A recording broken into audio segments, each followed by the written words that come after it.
Welcome everyone to the Behavioral Health, the Changing Landscape for Healthcare in the California 1115 Waiver Opportunities. My name is Dale Jarvis, and myself and my partner Barbara Maurer will be doing the presentation today. Right now, everyone is in listen-only mode. And there's a couple of logistical items that I want to let you know. We're not opening it up for verbal voice Q&A. Instead, what we're going to be doing is questions and answers that you type in. And if you look at your screen, there's a little dialog box that has a little question section next to it, and a little white box below that you can type in a question, and once you start typing, you can press the send button, and that will allow you to send a question to us, and we'll be able to see those questions. We know that there's a number of places where there are several folks in the room, so we're assuming that there would be one sort of driver for each group that's attending. Up at the top of the dialog box, there's a little button that has two arrows, and right now, if the dialog box is open, they should be pointing from left to right. And if you click that button, it will push the dialog box out of the way so it doesn't block your screen if it's blocking the slides. And if you click it again, it'll open it up so that you can type in questions. The way that we're going to structure the day today, the afternoon, is we have 3 chapters of information. At the end of the first chapter, we're going to take a 5-minute break and allow you to stand up and stretch and enter any questions that you want to enter. You can also type in questions as we go because we'll be collecting them, and then after the first 5-minute break, we'll spend some time answering those questions and then moving on to chapters 2 and 3. At the end of chapter 3, we'll stop again, take a break, give everyone a chance to answer questions, and then close it up and be done by 5 o'clock today. We're making the assumption that these slides will be posted on the CIMH website, and we'll get information out to everybody if that's not the case. And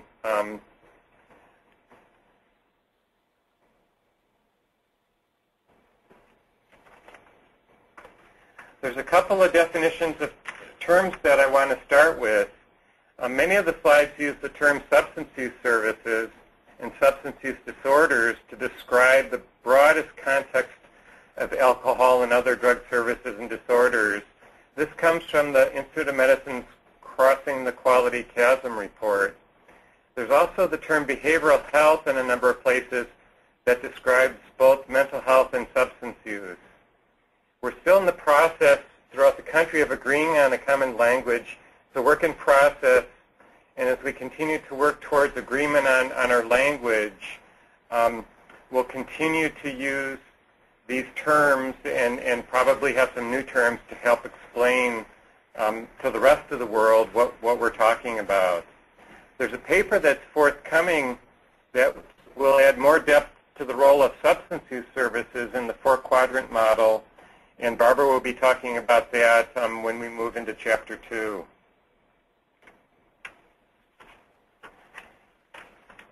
Now, I live in Seattle, but I work all around the country, spend a lot of time working on projects in California, and spending a lot of time in Washington, D.C.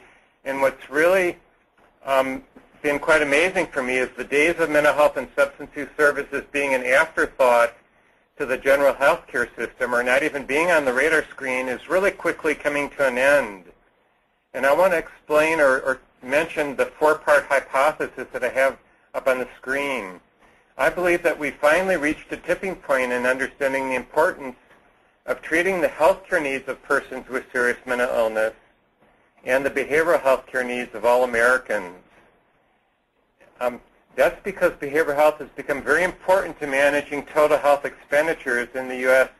and bending the cost curve that everyone's been talking about. And we'll talk more about healthcare reform in just a minute. But I strongly believe that this will drive widespread integration of primary care and behavioral health in the form of the person-centered healthcare home, and it's going to create greater demand for mental health and substance use treatment services, which will bring enormous opportunities and challenges to the community mental health and substance use systems and their partners, and these organizations are going to need to demonstrate that they can provide evidence-based, high-quality care that produces outcomes and manages total health expenditures. So those are our hypotheses, and I'm curious to see what you think about them as we go throughout the talk today. As I mentioned, 3 chapters: the National Picture of Healthcare Reform, the California IPI Report, Behavioral Health Integration in the Person-Centered Healthcare Home, 2nd chapter, and then the 3rd chapter, we're going to dig into some thinking that we've been doing about key concepts around the 1115 waiver renewal that's going to be taking place this year in California. So let's start with the National Picture of Healthcare Reform. In order to afford near universal coverage and bend the cost curve so that the healthcare system doesn't bankrupt the country, it's very clear to me that healthcare reform will be focusing on numerous service delivery, redesign, and payment reform efforts. These 3 components, universal coverage, service delivery, redesign, and payment reform, have been woven together into both the House and the Senate bill, and provide a great deal of detail about how these things will unfold. This portion of our talk explores what we've described as the 10 key healthcare reform issues that we think really need to be on your radar screen. Back in February of 2009, so that's last year already, the Commonwealth Fund produced a report called The Path to a High-Performance U.S. Healthcare System. And what's fascinating about that report, it includes 10 key policy changes that are woven into both the House and the Senate bill around, as I said earlier, the 3 key items: universal coverage, payment reforms, and improving quality and outcomes. What's fascinating about that report, among other things, is that group said that if you implemented all 10 of these policy changes, you could bend the cost curve by nearly $3 trillion over 10 years. And that would be done through reducing administrative costs, which are embedded in the insurance reforms, enhancing payments for primary care and other medical home ideas, bundled payments, so payment reform, correcting the Medicare rates so that Medicare stops paying for avoidable complications, and then really focusing on quality and outcomes. And you notice that reducing tobacco use and obesity are key prevention items, the top 2 prevention items that they're focusing on, among many others. I want to talk about one of the curve-bending items that Barbara is going to go into more detail about, which is healthcare homes. Currently, this is so important because 45% of Americans have one or more chronic conditions, such as hypertension, diabetes, arthritis, depression, dementia, and half of this group has 2 or more chronic health conditions. And what's fascinating is that over half the people with serious chronic conditions, which is almost 1/4 of the citizens of the U.S., are receiving care from 3 or more physicians. What's happening with this care across multiple physicians is it results in duplicate tests, conflicting medical advice, prescriptions for contraindicated medications, all of which help explain why treatment of chronic disorders accounts for 3/4 of direct medical care in the U.S. When I learned that, it blew me away that 75% of our healthcare dollars is being spent on treating chronic health conditions, and a lot of that is not being used as effectively as possible. And all the health policy folks realize that person-centered healthcare homes is a key strategy for reducing this duplication and sort of helping better coordinate care. The patient-centered healthcare home is one of the leading models, is grounded in 2007 principles that were jointly released by an important group of physicians, the American Academy of Family Physicians, the American Academy of Pediatricians, the American College of Physicians, and the American Osteopathic Association. The principles that you see on the screen include having ongoing relationships with a primary care provider who's working inside a team that collectively takes responsibility for patients, including ensuring that they're referred to high-quality specialist hospitals, care is well coordinated with a focus on quality and safety. The practice includes extended hours, 24-hour coverage, and for all of this, these healthcare home practices are planned to receive additional payments to cover this extra work. You don't have, you'll see at the bottom of the screen the website www.pcpcc.net. You may want to make a note of that. There's more information on the person-centered healthcare home that you can get at that website. If you hear a beeping in the background, sorry, that's the car out in the parking lot outside my window.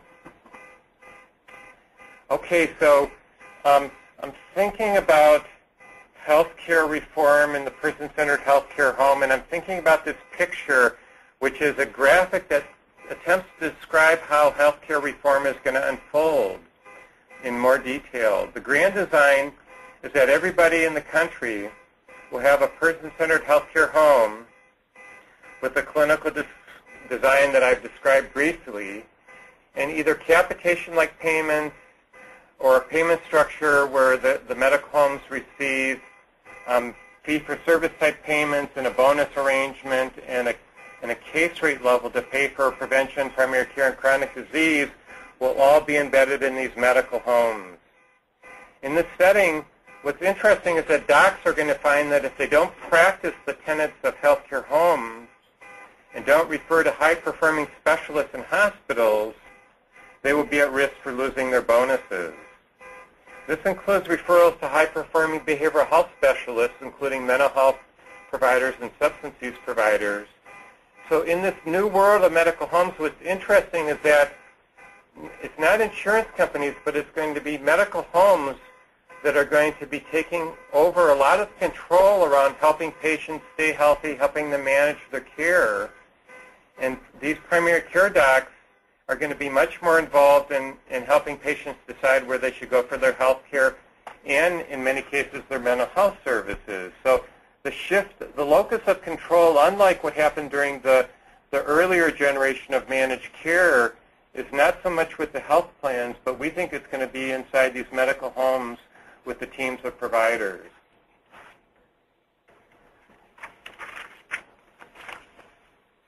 The timeline for the rollout of the healthcare reform legislation is probably going to be quite rapid. The bills haven't settled out. There's different timelines for both the House and the Senate. And using the Senate Finance Committee example, you'll see that there's a number of things that actually start this year, 2010, including the implementation planning, high-risk pools for people with pre-existing conditions, exchanges, and with new payment models kicking in, possibly the expansion to Medicaid in 2011 as an option, and then the reform fully kicking in 2013 or 2014, again, depending on the plan. Another key point that I want to mention is this idea of disruptive innovation. Oh, sorry. Push to the... What we know is that the problems facing the American healthcare system mirror other industries that were in the early phases. The classic example that I think about a lot is the computer industry, where IBM mainframes cost millions of dollars to purchase and required tons of folks to operate. They were disrupted by the mini-computer companies, such as Digital Equipment, and those folks were disrupted by the by the PC companies. And what we see happening is that disruptive innovation, this concept, is already underway in general health care with things like retail clinics, primary care docs getting more technology to be able to do work that specialists provide. And we think that healthcare reform actually could serve as the tipping point, speeding up the change processes that are already being piloted across the country. This creates both opportunities and threats for existing managers and providers of care. You may go, well, what does this have to do with mental health and substance use services? I think that disruptive innovation, this idea of bringing new ideas quickly to market, is going to happen all throughout the healthcare sector, including behavioral health. And the days of change taking, years or decades may be over for the whole healthcare system, including the mental health and substance use treatment communities. Okay, so we're shifting now into idea 4. This is Barbara Maurer. And another one of the big ideas that Dale has already referenced is that behavioral health is now on the health policy community's radar screen.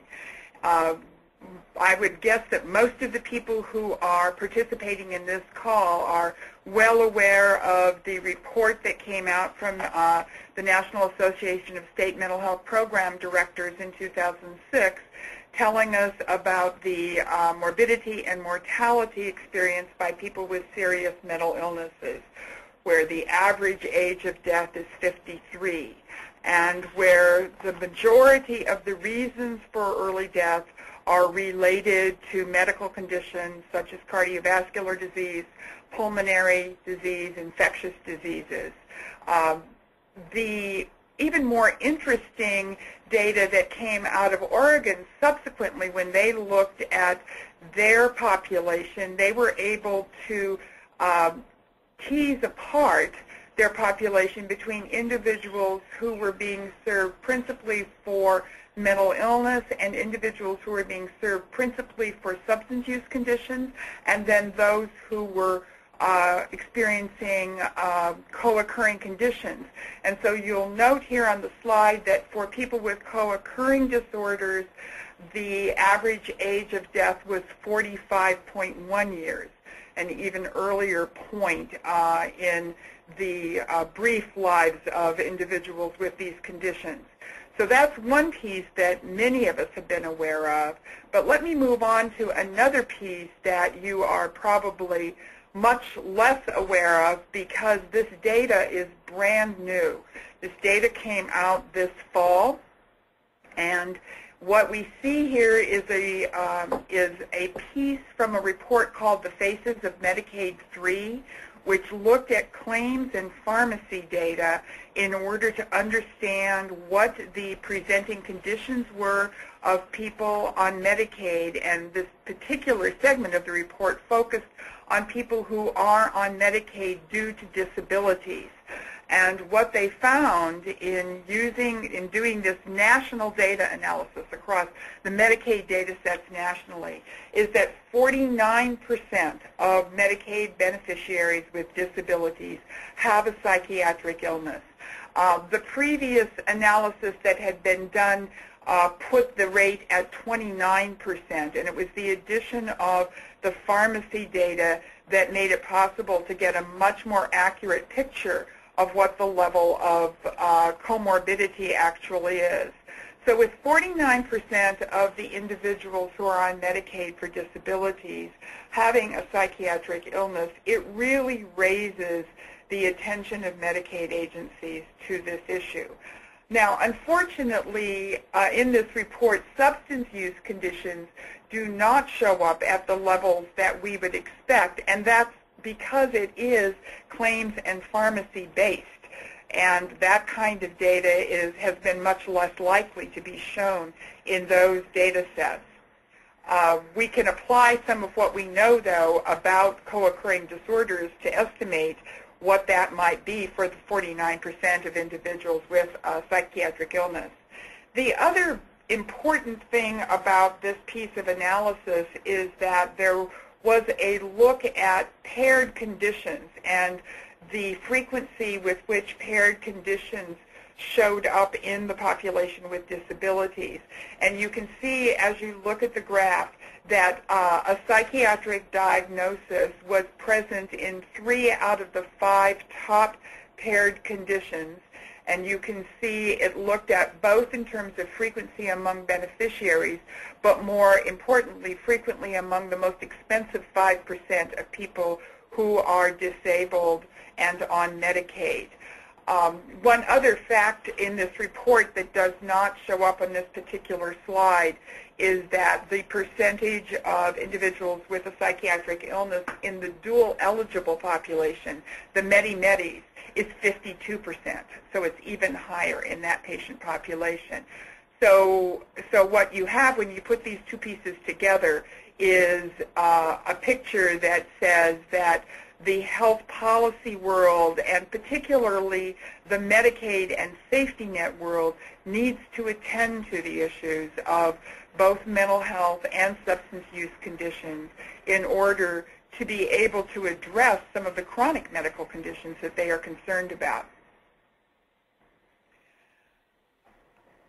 The impact of the change of insurance coverage, if you remember, Dale started with 3 squares that said we have insurance coverage, we have payment reform, we have delivery system reform. The insurance coverage reform has huge implications for those of us working in these fields because we're moving forward under either bill that has been passed with an assumption that single adults will be able to be eligible for Medicaid coverage based simply on their poverty level, rather than having to jump through disability hoops in order to access Medicaid coverage. The House bill sets that at 150% of the poverty level. The Senate bill sets it at 133% of the poverty level. And depending on which of those bills you're looking at, that means that nationally that represents anywhere from a 31% to a 43% increase in Medicaid enrollees. And a large amount of reducing the uninsured population will come from shifting people into Medicaid coverage. Another group of the uninsured population will wind up being covered under subsidized plans managed by the exchanges. And we'll talk a bit more about that as we get later into the discussion of how will this all unfold. So file away in your brains the fact that if things go forward as planned, most people who do not now have insurance that are served in the safety net are likely to be either on Medicaid or in a subsidized exchange plan. And bringing us to the next piece of that, the individuals who are on those plans will have access to both mental health and substance use benefits. So this is the other thing that blows people away when we stop to think about it. Wait a minute, people covered on Medicaid and they have access to both a mental health and a substance use benefit. That in fact is the way both of these bills are structured, that the basic benefit structure will include mental health and substance use services. And that is going to result in an enormous increment in potential funding for services. Dale has done an analysis here based on the percentage that behavioral health, mental health and substance use spending has been in the past as a percent of total health care dollars. And applying those percentages has determined that we could have from 16 to 25 billion in additional spending for mental health and substance use treatment from the insurance expansion piece alone. That is a fair amount of money to begin to thinking about how are we going to utilize those funds in a different way. And one of the other things that will drive this is parity and how parity is actually implemented. So we have got, between the healthcare reform legislation and the Medicare Modernization Act and the earlier parity legislation passed by Congress, we are looking at a broad application of parity to these benefits. But you'll see here on the second bullet in this slide that the key for all of us to keep our eye on is what the scope of services will be as established in the parity regulations. Will plans be required to cover the full scope of services that would go all the way from primary care-based services to the system of care and full service partnership types of services that are needed for people who have historically been served in the public mental health system. So there's a question none of us have an answer to. The regs are scheduled to come out soon. We have heard rumors that this will not be addressed in the regs. We've heard people say they're still working on it, lobbying it. So we'll see how this one falls out, but it's one for everybody to keep your eye on, and we'll see how it works. As we think about all of that new revenue, one of the things you should not be assuming is that all of those revenues will be delivered in the community behavioral health organization system. There was a recent study that was performed by SAMHSA looking at what proportion of financing out of total health care dollars were spent within community behavioral health care type organizations, either not-for-profit or government-operated community behavioral health care, and it's only 16%. So you can see when you look at this summary here that there is still a very large share of that goes to hospitals, another very large share that goes to individuals in private practice, psychiatrists, other physicians, psychologists, counselors, social workers. One of the interesting questions that has been asked by people in Washington, D.C. as they try to think about the implications of everything that we're talking about here is, where does the private practice community fit in to this future of healthcare? And I think nobody has really spent a great deal of time yet sorting this out. My own hypothesis is that there are some private practitioners who will look at the patient-centered healthcare home model with behavioral health services offered in primary care and recognize that many of the persons who may have come to them in the past would instead be getting their care in primary care, and who would shift over to and work in those settings in a new model of service for delivering behavioral health services in primary care. Other folks may look at the evolution of the specialty behavioral health system and say, maybe that's where I want to be for this next type of career that I have. And there will always be a group of people who will continue to stay in private practice because there will always be folks willing to pay out of pocket or not wanting to have their care delivered in one of these other systems. Still on the idea of no guarantee that behavioral health services will be delivered in primary, excuse me, Dale got one slide ahead of me here. Let's go back for a minute. We want to talk about dual eligibles, because this is the other piece of the no guarantee, that behavioral health revenues will be spent on community behavioral health organized services. And that is the idea of putting together the Medicare and Medicaid programs to create true dual eligible plans for the Medi-Medi population. And the big idea that's floating out there is that Medicare would make capitation payments to the states, who would then take that capitation payment, put it together with their own Medicaid capitation payment, and make a payment into a dual eligible plan.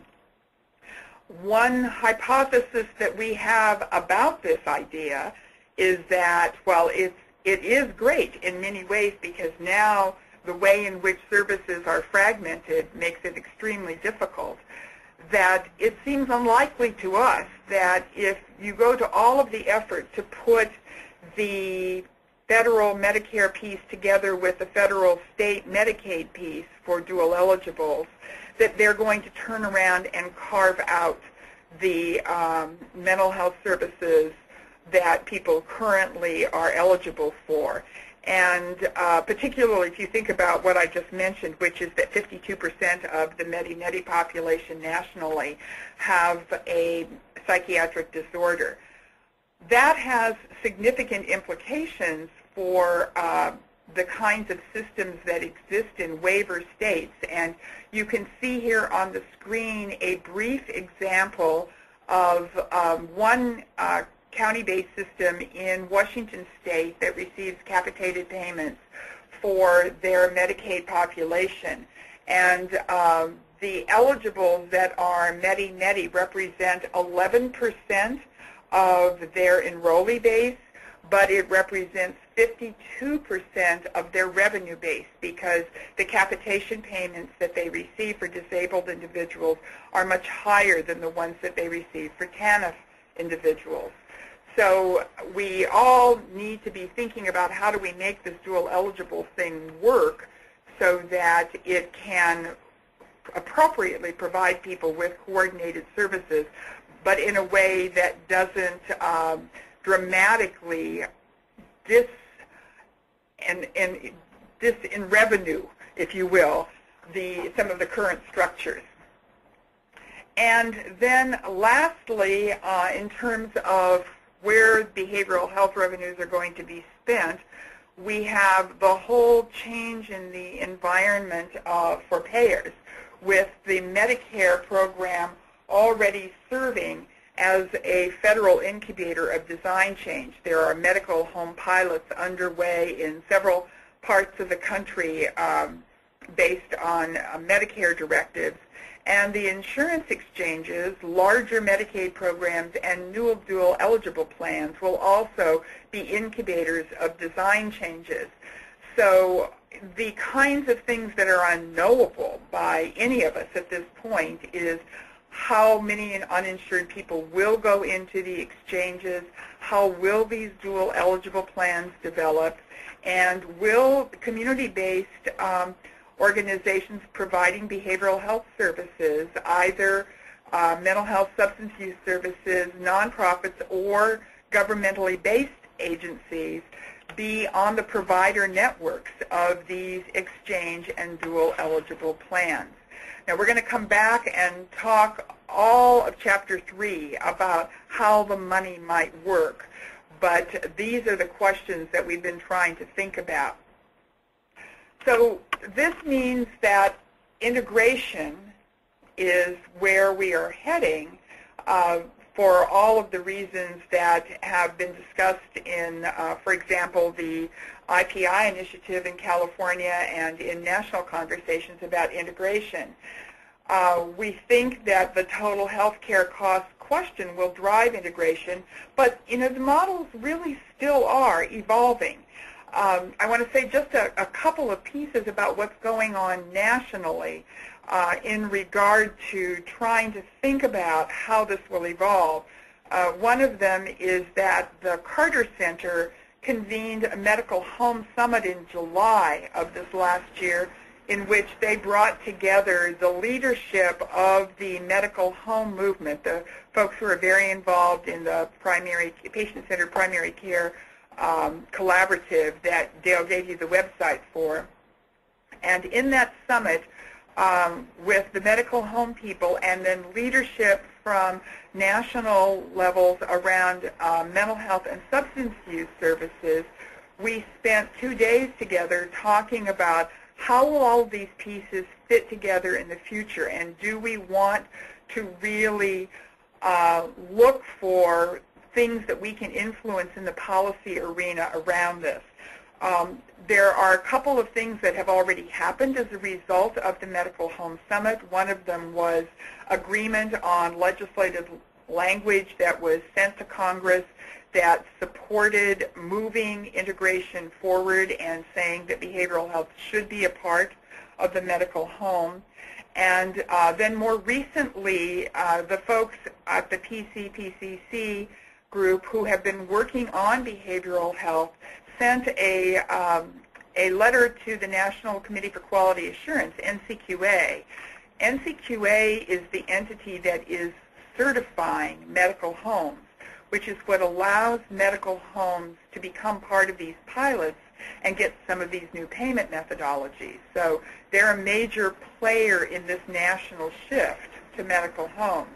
And the PCPCC work group made a number of recommendations to NCQA about including requirements for behavioral health services as a part of medical home certification in the future. So that's a pretty fast track from July to have gotten some of that rolling already. The Carter Center then had their annual mental health symposium in November and convened over 200 people to have a conversation specifically focused on medical homes and integration and how to think about moving those ideas forward and supporting them at the policy level. And there are a series of action recommendations that will be forthcoming from that Carter Center symposium that address such things as financing, workforce, which is a major, major issue. If you think about those billions of dollars I referenced earlier, it is very important to think about how we're going to staff the work and build the workforce to do that, and also cultural competency, how to assure that these models engage culturally competent activities. The questions that you see here, I'm not going to read them all to you because I think you can read them yourself, but it's all of these questions about how soon will this happen? Will NCQA add this behavioral health capacity? That would strongly influence how quickly it would happen. Will medical homes partner or will they hire their own staff? Will accountable care organizations, which is another piece that's in the legislation, which allows for networks of primary care providers to pool some of the medical home support functions rather than having them in each practice, will they become the employers of behavioral health clinicians? And how quickly will you all be able to prioritize integration, build the necessary competencies, and develop relationships with the primary care community to place behavioral health clinicians in medical homes? Conversely, how quickly can we move to embed primary care capacity in behavioral health settings? And if not quickly enough, as people go into coverage and coverage that emphasizes medical homes, will they wind up with their medical homes somewhere else? Will healthcare consultants, Dale and I included as the guilty parties here, and other folks convince states, exchanges, and commercial plans that they should use the disease management model to develop care coordination for people with complex comorbidities? There's an emerging sense that those telephonic kinds of interventions do not really deliver what's needed for complex populations, but they're still one of the models that's out there that folks point to. And finally, back to the issue of disruptive innovation, will there be some new innovative provider organizations that appear on the scene that change this all up in terms of who's doing what and how they're doing it? So the thing that brings us to, heading us towards a discussion here in a little bit about financing, is that we are hypothesizing that the need to integrate funding combined with the complexity of the current system can result in a fairly rapid move away from behavioral health carve-outs. We'll talk more later in this presentation about carve-outs versus carve-ins, But you see here our hypothesis that in some states it's possible that they will end their carve-outs literally as soon as they can in order to move clinical integration forward. And we are aware of states where there's been some considerable discussion about that already. Others are going to stay with the status quo and try to keep things as stable as possible. A third group will really work in partnership with the provider community to move into whatever the next generation is going to be. And hopefully California, from the work that's happened thus far in the 1115 waiver, may be one of those groups. And yet another group may stay with carve-outs but reprocure the system in order to shape it more to these new futures that we're talking about here. So as we move into thinking then about payment reforms as another part of healthcare reform, what we know is that that is going to be linked to the ability to demonstrate outcomes and manage costs. So we're moving from an era of talking about measurement to where being able to put in place a quality improvement and performance measurement framework is going to be a requirement of playing in the game. Folks will be looking at how well mental health and substance use provider organizations can assist in managing the total healthcare expenditures of persons with mental health and substance use conditions and the impact that those services will have on the key indicators of clinical effectiveness, including symptom reduction and functional life improvement. And for individuals who are in the workforce whose employers are purchasing their coverage, we know that the impact on lost work days and productivity is also a metric that they are very interested in tracking. The mental health and substance use service delivery system is behind the rest of the healthcare system in having been able to put in place robust measurement capacity, and it's one of the things that we're going to have to attend to quite rapidly as these transitions occur. The payment reforms and this linkage to demonstrating outcomes and managing costs will be driven by new funding mechanisms that are going to try to align more with the ideas that we've been talking about. And you'll see here this visual that suggests that many healthcare homes will be funded with a 3-layer reimbursement mechanism. And this kind of mechanism is a part of the pilots that are underway right now. Those being run by Medicare, there are some state Medicaid pilots, and there are some commercial insurer pilots. Both United and Aetna are running medical home pilots, and they're piloting these kinds of payment methods in which they're paying a case rate, a wraparound per member per month payment for the provision of prevention, early intervention, and care management services for chronic medical conditions. They still pay fee-for-service for the CPT-coded kinds of services that these practices have been delivering all along, and as we move into the world of federally qualified health centers becoming part of these medical home payment models, then that would also include their prospective payment system mechanisms. The third piece of it, the third layer of it, is a bonus payment mechanism in which the parties that are involved in care are able to share in the savings from reduced total health care expenditures, bending that cost curve. And so you can see why the metrics become important, and also being able to show contribution to reduce total health care expenditures becomes an important goal for mental health and substance use providers.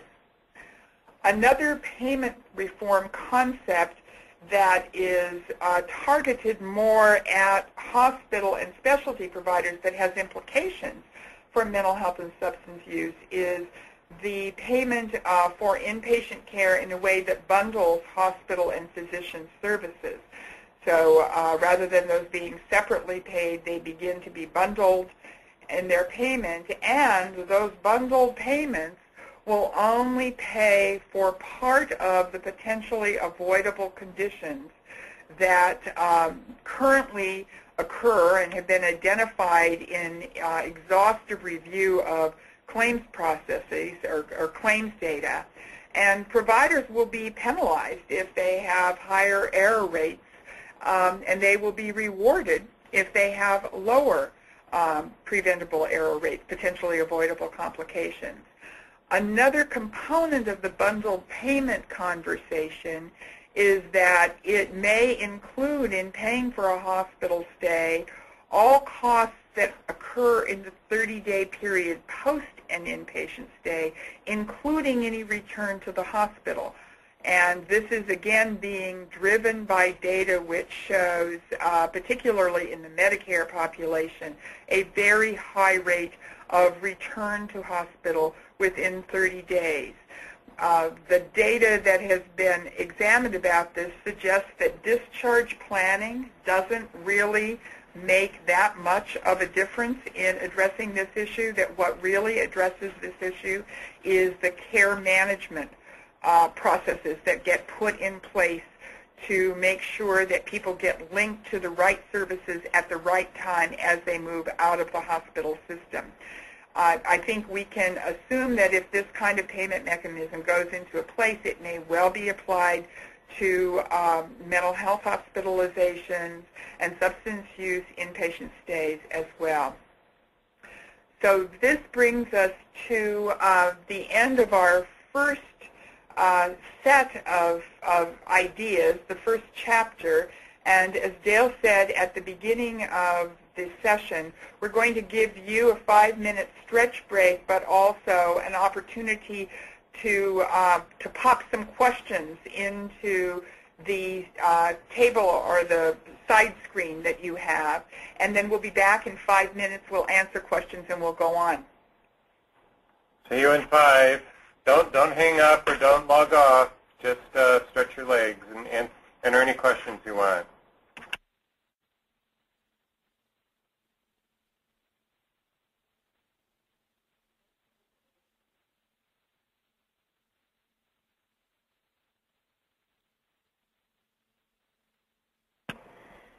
Hi everybody, we're back. We're going to go through some of the questions. We're going to put some of them that are going to come up in chapters 2 and 3, and then we'll move on. The first question I'd like to talk about is the question, how will additional funding for mental health and substance use be affected by state budget cuts for Medicaid mental health and substance use services? And this is really a two-part question.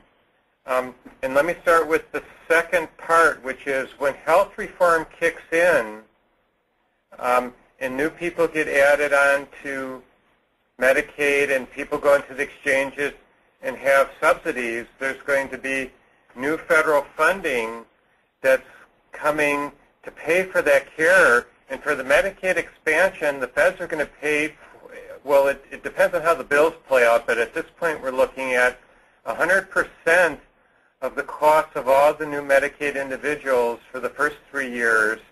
And then depending on the bill, on the House side, it could be as high as 91% of the cost for the expansion individuals thereafter. So most of the new folks will be covered by, in Medicaid, will be covered with federal money.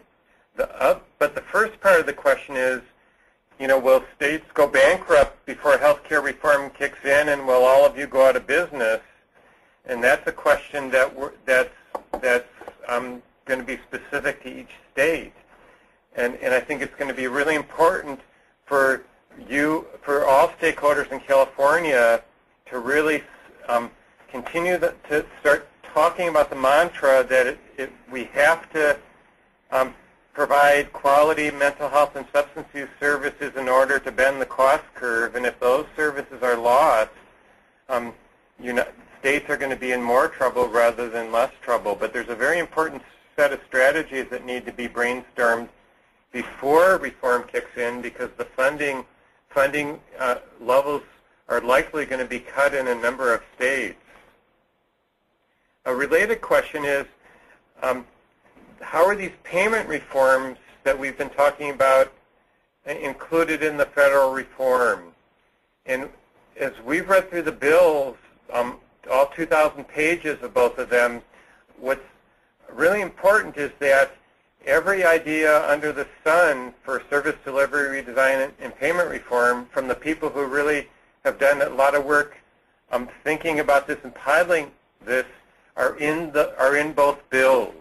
All the things that we've talked about are in both bills. They're in as pilots, with the idea being that we'll pilot these ideas in state Medicaid systems and exchanges in the Medicare system, and then find out what works and what doesn't, and then spread the pilots so that they become more broadly used. If you haven't read the December 14th article in the New Yorker by Atul Gawande called Testing, I strongly encourage you to go on the web and pull it down and read it. It's a fabulous article that talks about these payment and service delivery designs and how they're likely to play out under healthcare reform. Barbara, do you want to pick up the next one? Yeah. Let me say that there are a number of questions that came in that are about the medical home, and I'm going to try to cover those as we move into Chapter 2 rather than at this point. There's a question about how this behavioral health multiple chronic conditions approach will be impacted by existing state and federal client privacy and security laws and regulations, which is a question that is very frequently raised as people try to work on integration initiatives.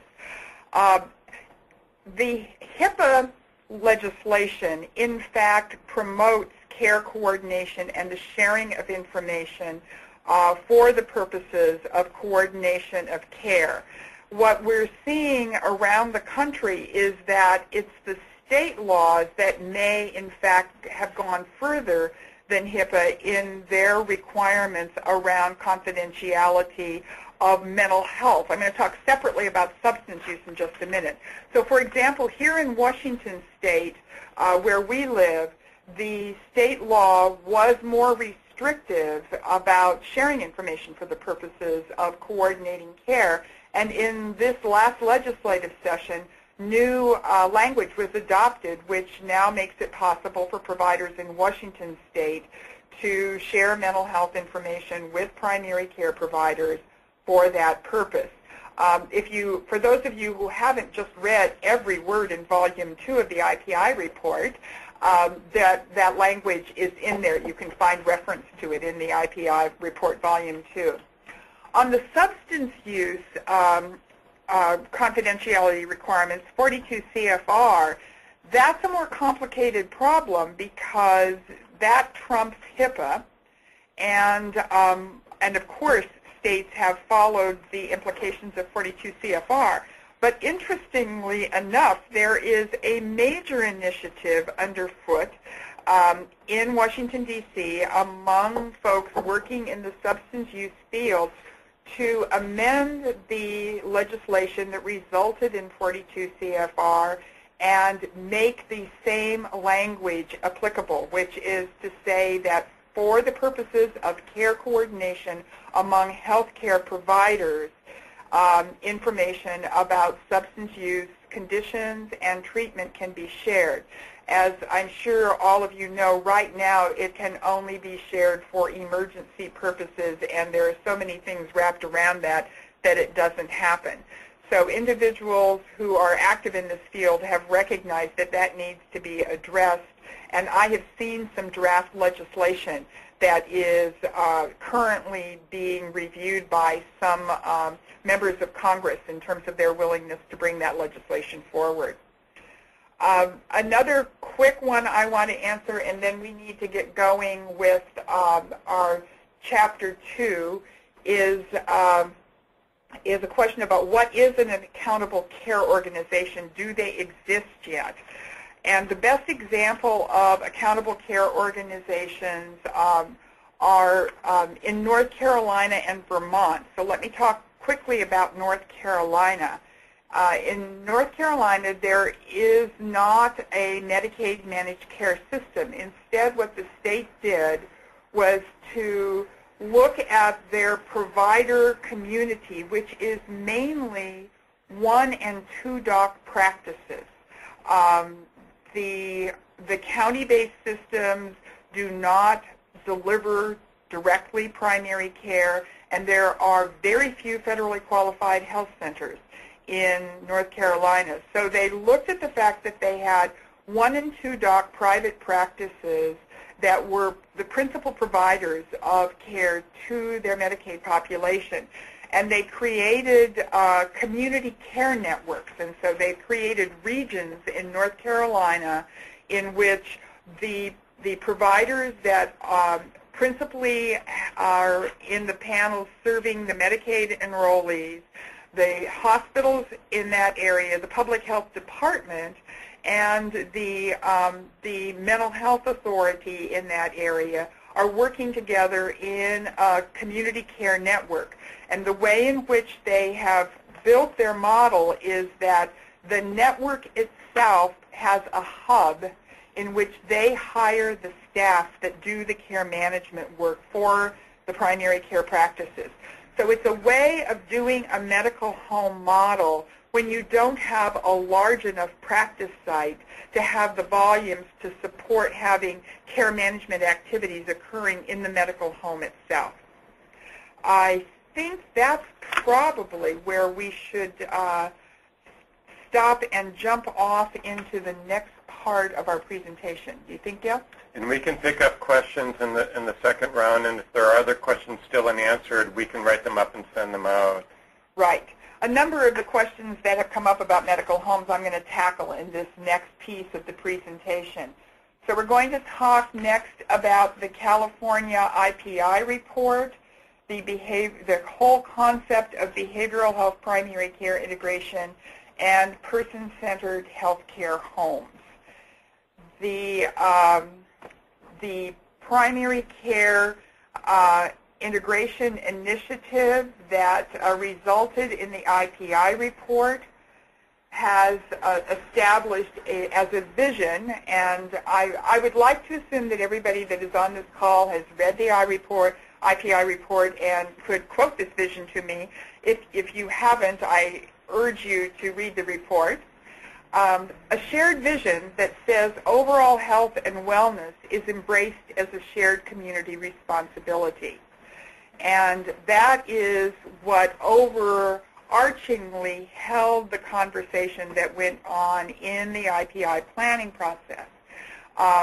There are a number of principles that were articulated in the planning process, and of the things that we talked about trying to achieve is that individual population health and wellness, broadly defined as including physical, mental, social, emotional, developmental, and spiritual health, the healthcare services to the whole person, physical, mental, and substance use healthcare, must be seamlessly integrated and planned for and provided through collaboration at every level of the healthcare system, as well as coordinated with the supportive capacities within each community. Now that's a whole mouthful of words there, and if you were going to paraphrase it, you could say that what this is driving towards is to say everything is connected to everything else. And if we're going to help people holistically, we need to do a better job of connecting all the pieces.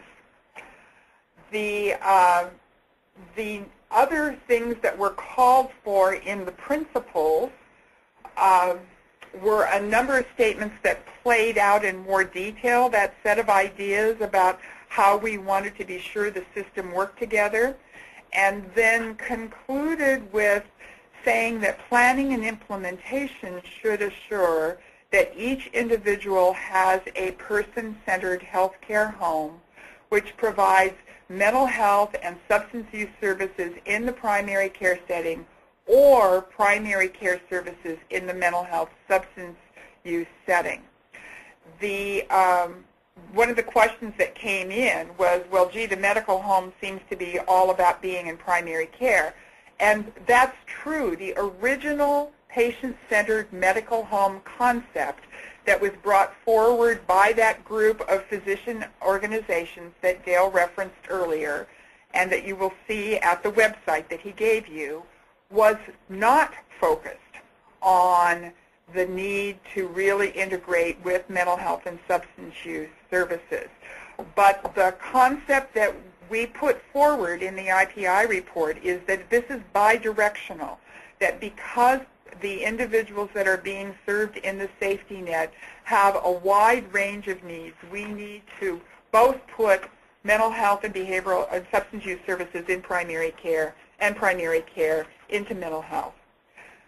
The next thing that we said is that every community is different in terms of how services get delivered and who does what and how people work together seamlessly. And so the idea that was put forward is that every community needs to bring together its providers of safety net services to figure out who will be delivering which services and how they will work collaboratively so that people can step up in care or step down in care in a seamless fashion. And what supports that conversation is the continuum that is in the IPI report, which we'll see in just a moment. The last idea that sits underneath this is that there needs to be measurement that gets aligned to being able to track how we're delivering services across the continuum and what we're doing in terms of quality improvement and fidelity implementation of proven models. For those of you who are interested in thinking about this measurement question, there's a whole piece of volume 2 that focuses on the conversation that we had about measurement. The IPI continuum lays out specifically how to think about individuals with mental health and substance use issues and the relationship to the primary care setting. It thinks about mild complexity, moderate complexity, serious complexity, and severe complexity, and gives you a way of thinking about the characteristics of the population in each of those levels of care, what the likely prevalence is in any community, what the services are that would be associated with that level of care, what the predominant evidence-based services might be, and how you might measure for that level of care. This particular approach is built on what Intermountain Healthcare did in developing their integrated behavioral health capacity in Utah, and it gives us a way of using the same language but keeping it open for each community to separately figure out the who does what part of this. The continuum itself is an extension of the 4-quadrant clinical integration model, which is two-dimensional, and what we did was essentially take the vertical axis, which is mental health substance use risk and complexity, and break it in a more detailed way from 2 quadrants to 4 levels of care. What we've done in the 4-quadrant model is try to be very clear about the fact that every community has 4 different populations it needs to plan for in terms of thinking about the integration of services, and that has to do with the degree of risk and complexity both on the physical health axis and on the mental health and substance use axis. This would be a good time for me to say, I know some of the people who are on the call today are aware of this, that I am currently working on a paper for the National Council that will specifically talk about the healthcare home and the 4-quadrant model in relationship to substance use services, and to try to pull together the literature and the experience in the field about how this would look specifically around substance use. What you see here is a model that is probably more appropriate for when we're thinking about co-occurring disorders rather than substance use alone. Another model that was a framework used by the IPI group is the model for improving primary care, also known as the care model or the chronic care model, developed by Ed Wagner and his colleagues in a project that was funded by the Robert Wood Johnson Foundation.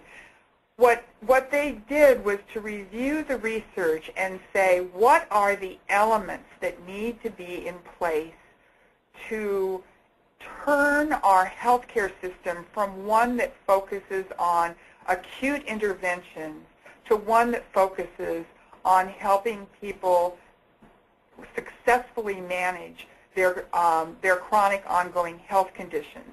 And you can see that what they called out in pulling this model together is that what you want to have, the result of it, is a productive interaction between an empowered and hopeful consumer. And I should note that the version that we're looking at is a version that was modified by folks in California who are working on the CalMend project. So we have an empowered and hopeful consumer and a receptive and capable team.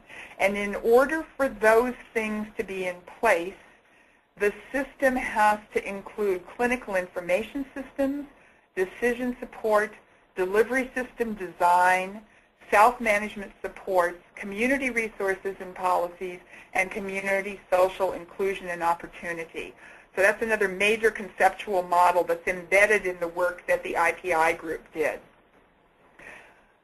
Specific to substance use interventions, I do want to mention one of the major pieces of evidence that exists for moving substance use work into primary care, and that is the evidence around the Screening and Brief Intervention Program.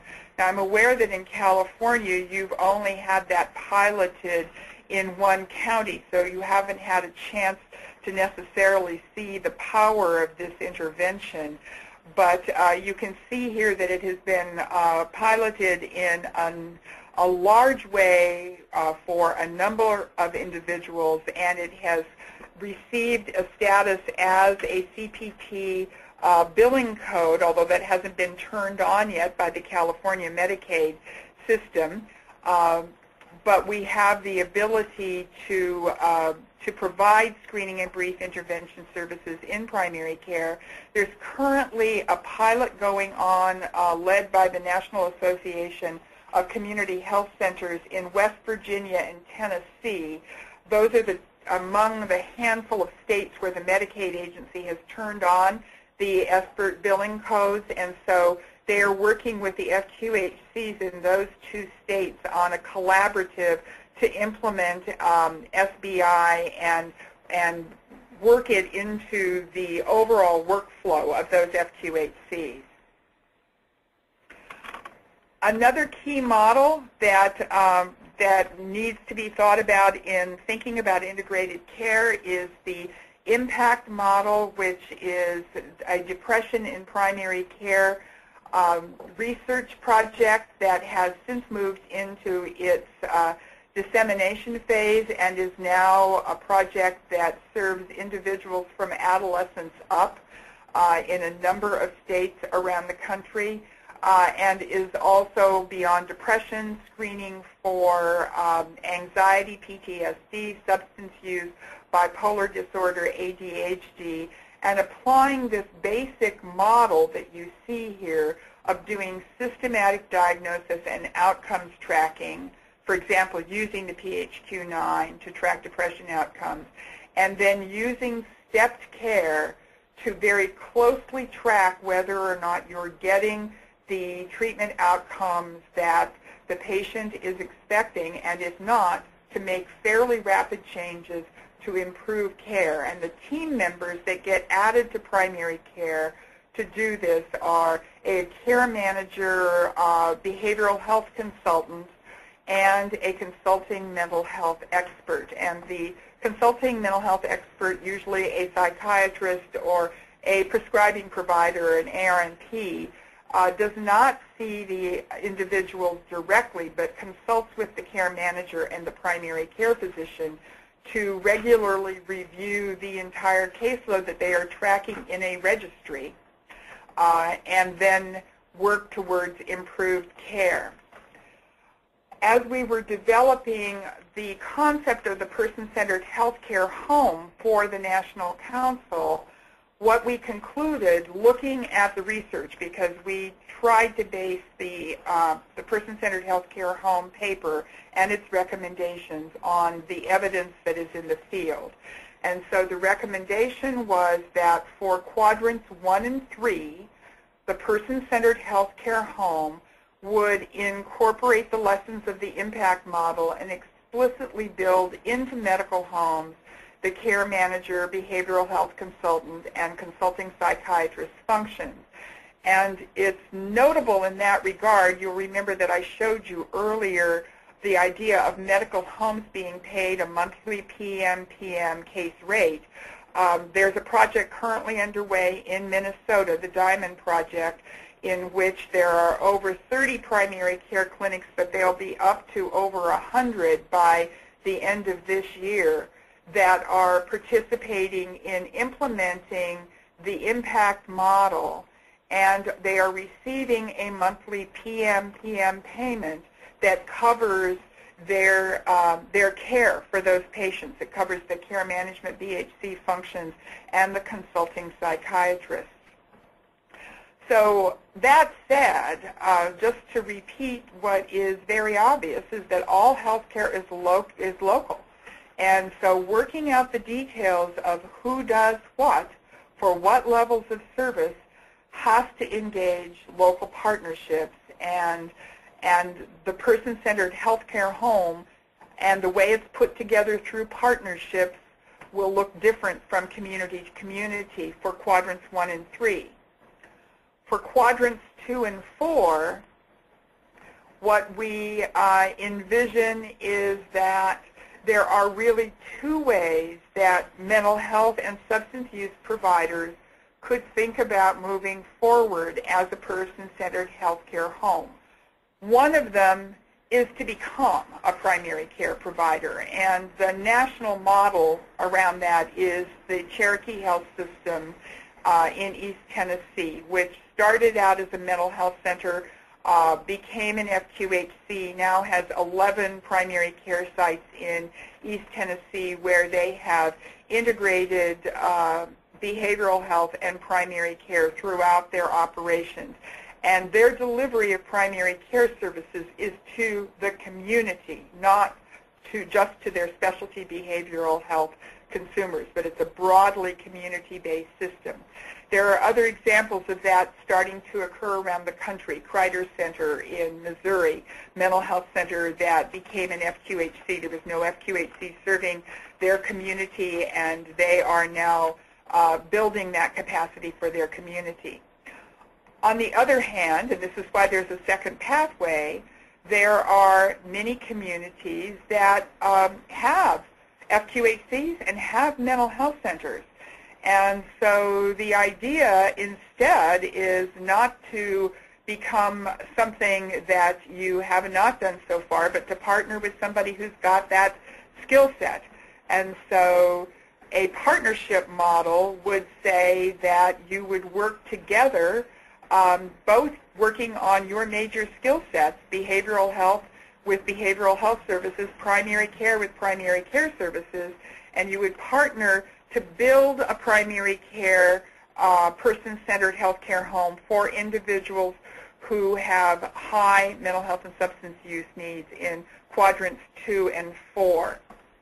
And the key components of that person-centered healthcare home would look something like this, that you would assure regular screening and registry tracking and outcome measurement at the time of psychiatric visits for anyone who's receiving psychotropic medications. And what you would be screening for would be body mass index, lipid levels, glucose levels, blood pressure, and you would be tracking individual status in terms of these health indicators and working to bring those within normal limits. That a part of what you would do to accomplish this would be to locate either a medical nurse practitioner or a primary care physician in behavioral health clinics to provide routine primary care services in that setting. But the people who would be doing this would be outstationed under the auspices of a full-scope, person-centered healthcare home. In other words, if a mental health center and an FQHC partnered to do this, the FQHC can obtain a change of scope agreement with the federal government and with the state Medicaid agency, and then provide services in the outstation behavioral health setting, but can also move anybody who needs more complex primary care services, take them into their other setting for the kinds of services that they may only be able to offer in their full scope primary care site. You'll see in very small print here that the key idea is that having a mental health center hire a nurse practitioner directly who has no connection to the larger primary care system, its other kinds of services and skill sets, its relationship to the specialty medical surgical community and hospital community is not a good idea. It's important that if we're going to build healthcare homes for people, that they are healthcare homes that have the ability to meet the things that were in that set of principles that were listed in Chapter 1. And that means being able to coordinate all kinds of other health relationships. If you have a medical nurse practitioner in the behavioral health clinic, then you would definitely want additionally a primary care supervising physician who is providing consultation on complex health issues of some of the patients that are being served in the behavioral health setting. You would assign nurse care managers to support individuals who have extremely elevated levels of glucose, lipids, blood pressures, and or weight BMI, to work with them on the development of their self-management plans that incorporate both their mental health issues and concerns, but their general health issues and concerns, and to work very closely with them on how their care is being provided. I realize as we made this recommendation that nurses are short on the ground, hard to come by, but almost all of the literature about care management of individuals with chronic health conditions shows that it's having nurses with a clinical skill set in medical issues doing this work that is important in making a difference in the status of these patients. You would also use evidence-based prevention practices that improve the health status of all individuals, and those are things that, if you stop and think about them, we all know about them. It's Pap screening for women, it's colon cancer screening, it's prostate screening, it's all of the immunizations that people ought to have. Most people with serious mental illness have not had access to these evidence-based prevention practices and should be receiving them. And finally, you would create wellness programs that address nutrition and physical activity and tobacco cessation, and ideally you would be using certified peers as a part of those programs in building the capacity to help people really change their way in which they live their lives that affect their health. So those are the two models, ways of thinking about what a healthcare home would look like, what it would look like for folks in quadrants 1 and 3, what it would look like for folks who have the needs reflected in quadrants 2 and 4. At a minimum, what we said in the National Council paper is that if you are a mental health agency prescribing psychotropic medications, you have minimally a set of accountabilities that relate to the pieces of assuring regular screening and tracking of the health indicators that have been recommended by the National Association of State Mental Health Program Directors, and also identifying the current PCP for each individual, and when none exists, helping that individual find and access care with the PCP, and then put in place specific methods for communicating treatment coordination with PCPs and assuring that the information is shared in both directions. So let me just turn quickly to the questions that were asked before. I think I've talked about now the presumption about medical homes not being solely primary care organizations. The question, one question came in about kids, and what I would say about children and youth is that all of this healthcare home stuff applies to children and youth. The idea of medical homes actually began in pediatrics, with the notion that that pediatricians should be the healthcare home where they are aware of all the medical services that a child is receiving. And it was specifically focused initially on special needs children. The idea that kids are served in a system of care has been, I think, very, very long-standing in California and in the mental health system. And so system of care concepts line up, I think, very well with the notion of the medical home for kids being where they get their primary care, and the need to bring them into the system of care so that you can align coordination activities. The last thing that I want to say about medical homes is that I think I've already referenced that wellness and recovery becomes a key piece of what you're trying to build for individuals. And lastly, we had a question here about whether FQHCs might be presumptively designated as medical homes, and I think the answer to that is no. There is a certification process that has been put in place, and there's currently a Commonwealth Foundation funded project going on in several states, one of them being Oregon, to bring all the FQHCs together on a path to becoming medical homes. So let me stop on Chapter 2 and turn it over to Dale for Chapter 3, and then we'll come back to Q&A at the end of Chapter 3.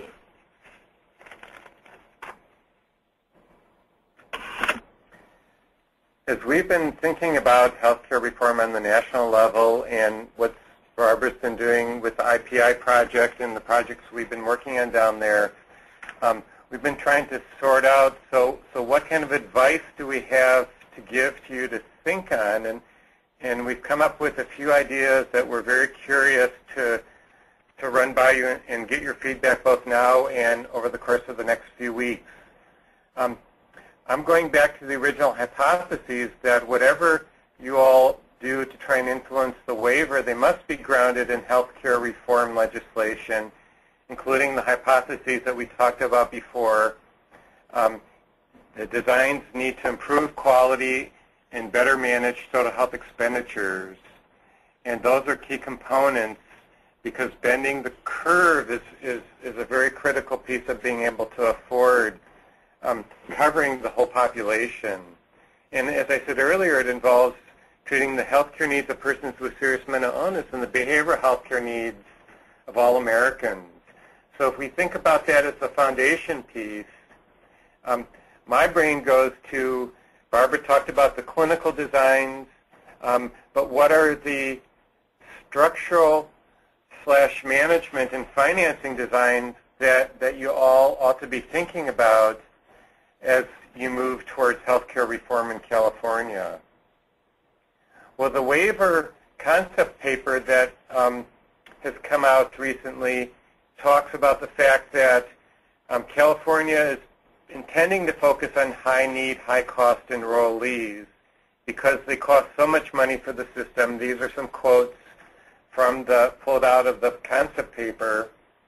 And there's 4 phases that they're talking about moving the waiver along with And these are population-based phases: seniors and persons with disabilities and children and families in rural counties, children with special health care needs, dual eligible beneficiaries, and adults with severe mental illness. And as I've noted in the slide, all 4 of these priority groups include persons with mental health and substance use conditions. So the state is saying, we need to manage these high-cost, high-need populations first and foremost as we're designing the waiver, and there's a huge overlap with mental health and substance use folks.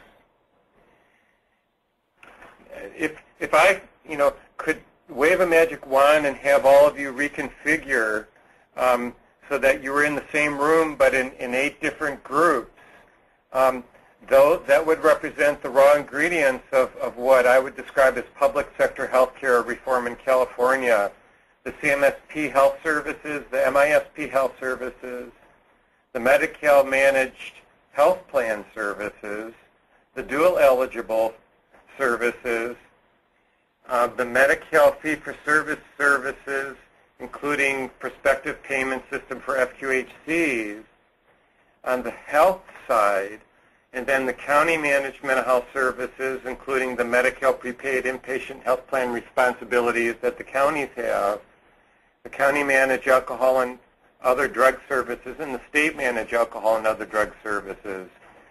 I believe that if you're working in 1 or 2 of these buckets or raw ingredients, that as you think about where your organization needs to go, where your county needs to go, where your part of the state needs to go, it really needs to take into account a design that speaks to all of these services, and both the Medi-Cal folks and the folks that will continue to be uninsured.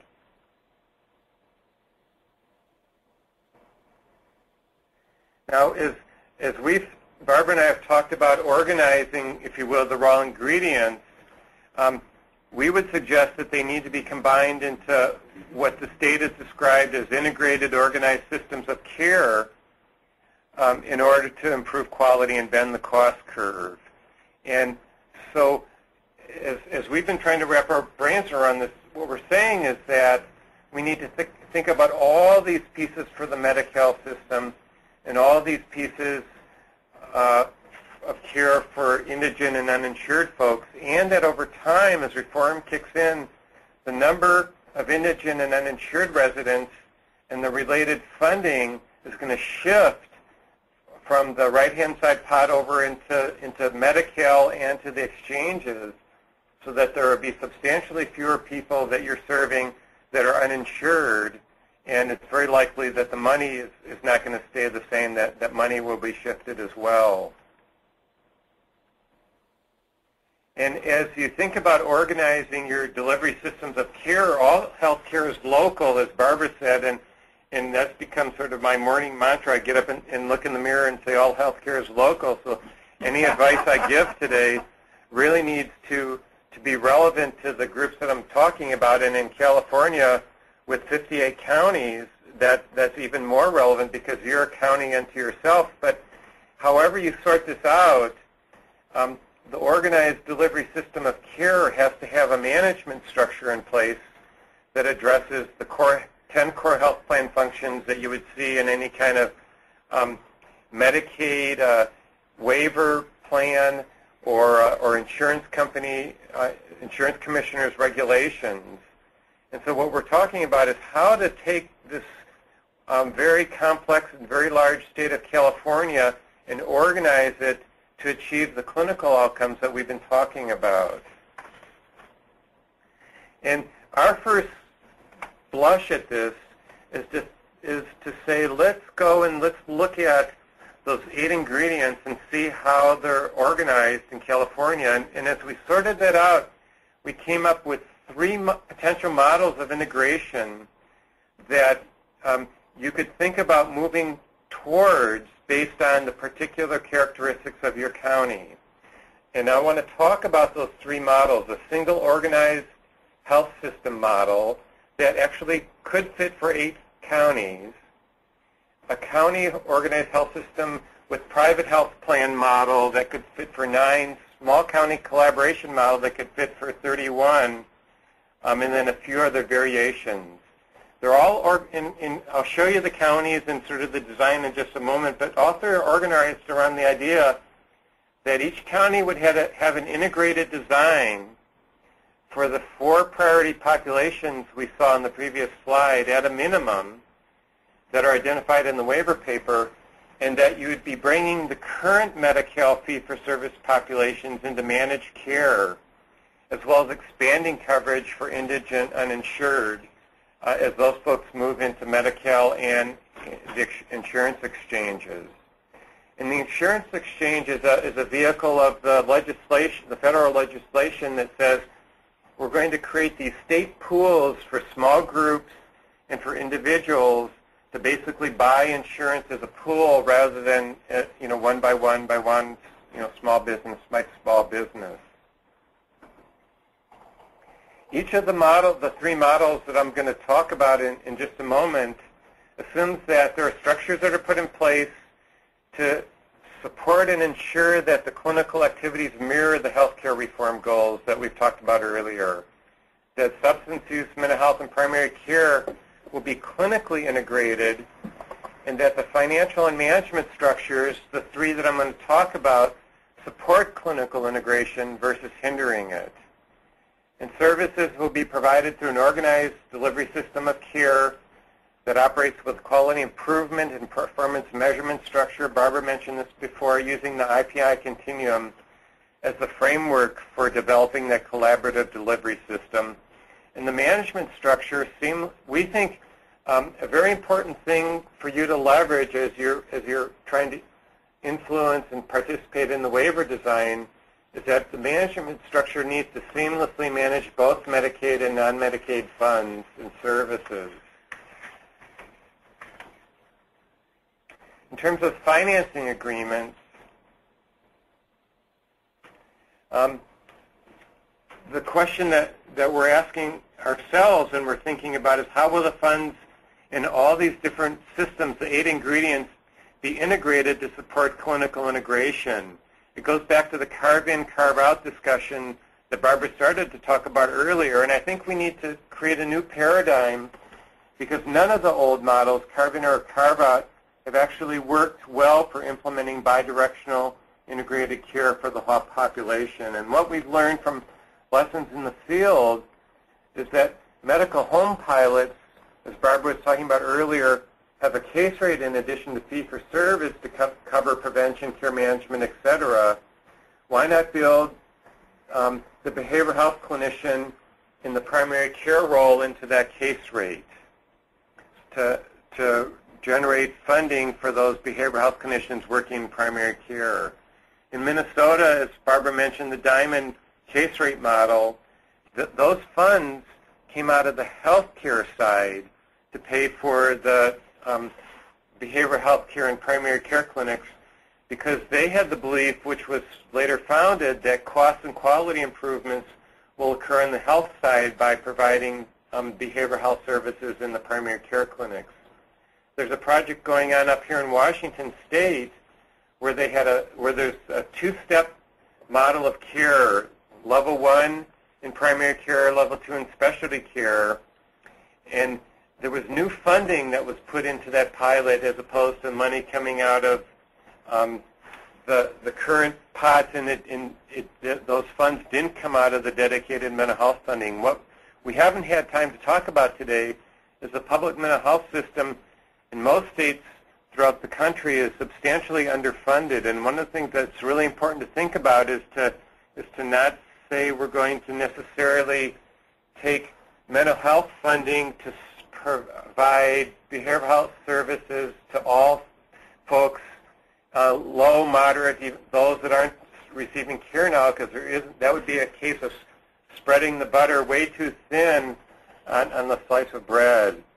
In Washtenaw County, there was a global budget for the Medicaid population, and locally they consolidated medical and behavioral health funding streams. So there's a number of lessons from the field that are important to think about.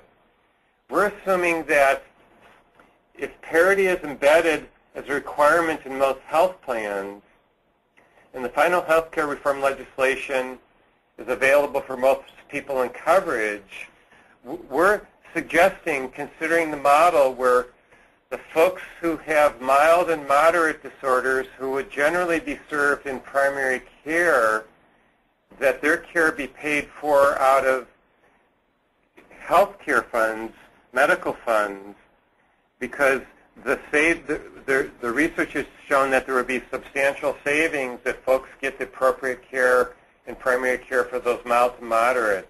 And we're also suggesting that the current behavioral health funding be more carefully targeted towards folks with a serious and severe. So we're starting to think about a conceptual model where we fund the expansion of behavioral health services with not only new money from the feds, but think about how much of the money ought to be paid for out of the healthcare dollar because of the saved funds on that side, and how much ought to come out of the existing mental health and substance use funds. If we think about the three models I was referring to, let's start with this concept of a single county organized health system model.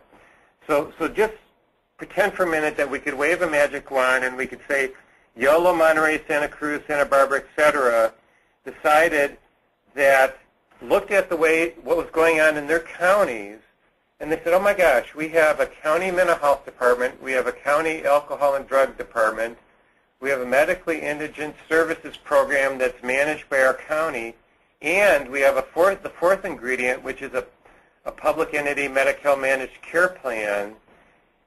So in these 8 counties, they have all the ingredients already in place to create an organized system of care through a method of integrating these 4 components to create an organized system of care for the priority populations to address the healthcare, mental health, and substance use needs, and then work with the existing delivery systems instead of having it be 4 different entities working with these delivery systems, a single entity that has organized from a management perspective, pools funds, keep making sure not to mix Medicaid and non-Medicaid funds, but pools funds and is able to create, if you will, your 8 counties are in a really interesting position where you could potentially pull off an organized system of care that would address all 8 of,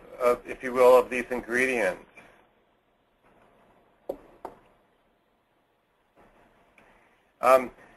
These counties, for example, could create an integrated clinical design based on the things that Barbara was talking about, and you could do one of 3 things.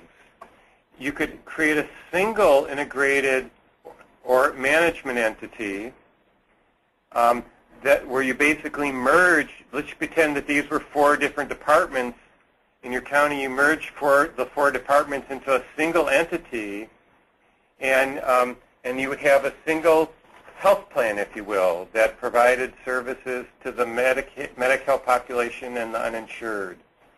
Another option is you could have a virtually integrated management entity with a memorandum of understanding between the health plan, the behavioral health entity, and the MISP. I know that there's a number of counties that have already merged their mental health and substance use departments, and if these 8 counties haven't, they could do that. Or they could have a virtually integrated managed care entity where they would use MOUs to connect all 4 of these vehicles or these management entities. But it would be virtually integrated so that all the providers in the community would be dealing basically with one entity, if you will, that was helping support the integration of care. There are 9 counties that look very much like the 8 that I just mentioned, with the addition that there's 1 or more private Medi-Cal health plans in that county. So Alameda, Contra Costa, etc. You could take those 9 counties could take the same design, create a virtual integration or an actual integration with the county-run components to create that organized system of care, And then the second non-county health plan for these two county plans may or may not be involved in the integration effort, and that would be something that you would decide. All healthcare is local. You would work out with them whether they would be part of the integration effort or not, so that you're basically mirroring the same principles of the single county organized design. Now, when I do a lot of work with the JPA group that has implemented the NetSmart system, and so I'm very aware of the challenges of the small counties. And as we've thought about this, we said, you know what, there are 31 counties that you'll see on the list that are all part of the CMSP program, and they have a county mental health department, and they have an alcohol and drug program, but they have no Medi-Cal managed care plan. And what happens, what everyone has talked about for decades in California is, what do you do about the small counties? Well, as Barbara and I were sitting around scratching our heads around this, we said, oh my gosh, you guys have already figured out a model for managing care and managing risk, which is the CMSP program. And what would happen if you created a CMSP-like public entity, Medi-Cal managed care plan, to address the total health care needs of the population, whether it's the four priority populations or the whole kit and caboodle, that you could basically take that CMSP model that you've worked with and actually take charge of your own fate, if you will, in terms of how the future is going to unfold for healthcare reform. And I don't know if there's been conversations around this before, but it's something that I think it's very important to talk about. Now, if you're counting up the number of counties, there's 10 more to go. 5 of the counties have some of the components, 2 or more private Medi-Cal health plans, but don't have a county mental health plan, and they could work with one or more of the private health plans. They could create their own Medi-Cal health plan, or they could participate in that multi-county plan that I was talking about earlier. So they're the small county collaboration model that we were just looking at. Napa, Solano, and Sonoma have a different set of characteristics. They're part of the CMSP, but have a single public entity Medi-Cal managed care plan. They could adopt one of the previous models or create a hybrid. And then we have Placer and Ventura that have an MISP but no Medi-Cal managed care plan. And they could adopt one of the previous options. What we're suggesting is that each county needs to have a conversation about whether and how it wants to step up to the plate around reorganizing itself to really be ready for a reformed healthcare environment, in addition to a new 1115 waiver. Integrated design, clinical design around a person-centered healthcare home, combined with one of the management and financial designs that could roll out over some period of time with the different payment models, the different flows of funds, and really picking one of these 3 options. A single integrated plan, one of the virtually integrated ideas. So that's what we've been thinking to date. Let me stop now and see if Barbara wants to add anything, and then we'll take some final questions and answers in the 4 minutes we have, and we'll send written questions to the other questions that you've sent in that we haven't been able to answer. And, well, the one thing I want to say is that I see we've got some questions from folks who may have joined us late and were wondering about hard copy of the materials. And the hard copy of the slides that we've been reviewing today will be posted on the CIMH website for you to download and share with all of the people who have been participating in your process locally. So the other thing the last piece that I want to point out is, I know that people all across California have been having conversations about how to deal with the waiver and how to prepare for healthcare reform. And what we're suggesting is that it's very important for you all to think expansively around all 8 of those raw ingredients, if you will, and to really come up with a design that's going to address both the Medi-Cal and the non-Medi-Cal folks and the whole range of services, not just in terms of a clinical model, but in terms of a management model and financial model. And as we've thought through this, we've realized that it's actually possible for even the smallest of counties to be part of a design that actually helps you succeed in this brave new world that we're moving into.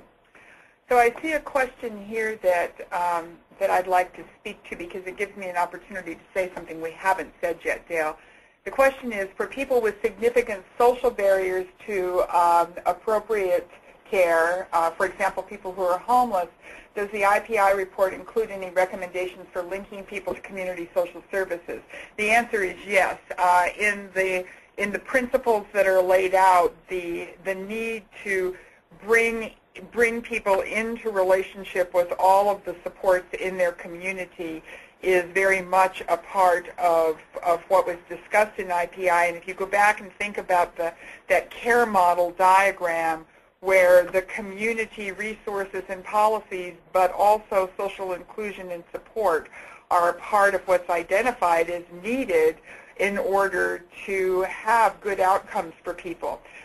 The hook that gives me is to say something about the models that Dale has just presented to you, which is that when people talk about managed care and concerns about placing the population with disabilities, the population still on fee-for-service, into managed care systems, I understand completely the concerns that have been expressed over the years, because if you think about most commercial managed care plans, I would say they are not well prepared to appropriately design and deliver services to this complex patient population, and have not historically included the kinds of providers and community supports that are necessary to get good outcomes for people.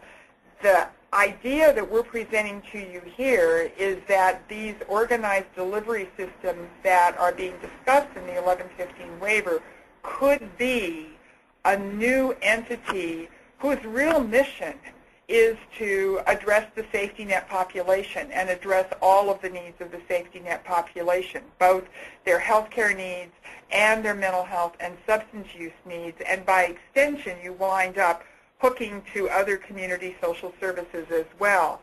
I think these kinds of cooperative ventures from folks who have really worked in safety net systems and understand the needs of these populations are going to be necessary in order to successfully reach individuals and get them the right set of services. So with that, we're going to stop. If you have other questions that you'd like to ask, please send them in before you sign off.